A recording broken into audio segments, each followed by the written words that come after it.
many of you here. I think there's probably even more than we expected, so we might have to shuffle up and make room as more people arrive, but I think that can really be a good thing.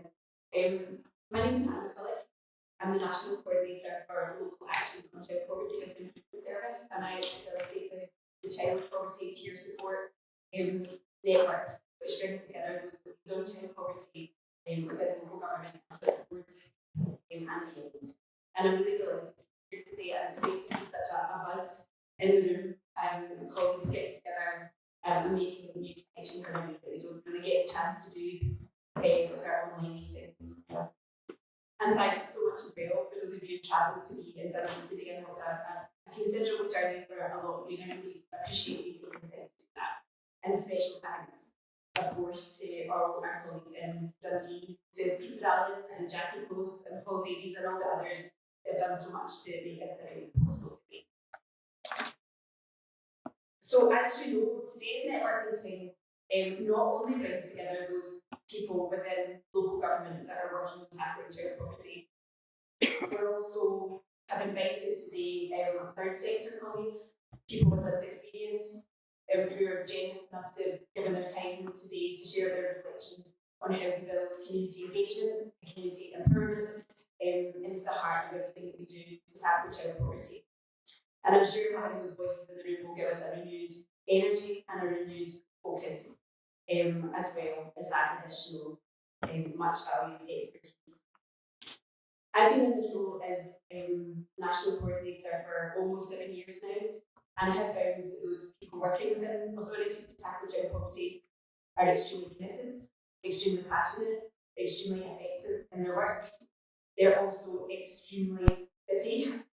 And I know from my own role, it's so easy to get absorbed in the day-to-day, the management, the admin, the data, the budget wrangles, even the time that it takes to write your local child poverty action report is as loyal as I am to news reports, that we can momentarily lose focus sometimes on the reason that we're actually all doing these jobs and why we're all here, which of course isn't to write reports. It's not even about those very important 2030 child poverty reduction targets. We're here because we have a shared commitment to reducing poverty, to ensuring that children can have the best possible start in life, that they can have happy childhoods, that they can access the best possible opportunities on equal footing with their friends, and so that parents can be fully present and can go to bed excited about the next day, not with a knot in their stomach about how they're going to make it to the end of the month. So hopefully today will be a good reminder of the why we're doing all this, and hopefully it will also really be a good opportunity to look at the how. How can we ensure that the voice of lived experience continues to drive and direct the policies that are developed and the services that are delivered both at local level and nationally, so that those services reflect the needs and priorities of the people that use them. And this isn't something we're doing because it's a nice thing to do or a desirable add-on. We know that it results in the best outcomes for everyone, and it's also something that's demanded of us by legislation, by the Community Empowerment Act, by the UNCRC. They demand meaningful engagement from all of us. And today we're hearing from local and national partners across Scotland about what's worked and what hasn't worked for them.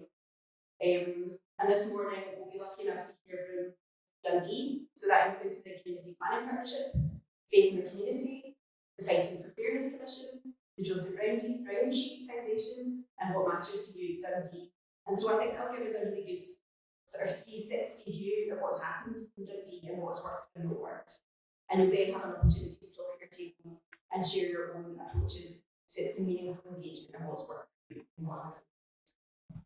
After lunch, Professor John McCulloch will be running the show. He's going to give us an overview of how the voice of lived experience has been reflected in local child poverty action reports over the years, and then we'll hear it from leads from across Scotland in our Ellenview, Renfrewshire and Aberdeenshire.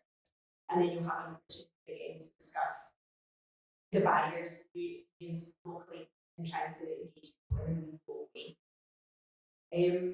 I've only given myself 5 minutes on the agenda because I don't want to drone on, but there is one final thing that I wanted to just highlight, is that at the moment the Scottish Government is consulting on its next child poverty delivery plan.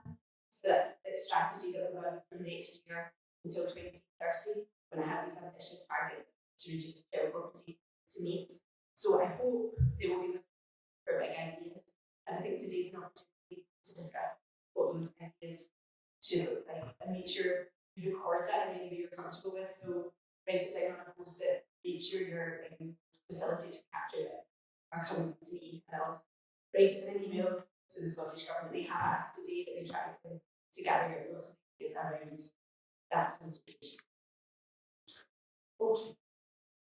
I don't want to take up more time than I need to, given the amount we had to cover and how interesting and it's. So I'll hand over just now to Peter Allen, who's the Community Planning Manager, Child Poverty Lead for Dundee.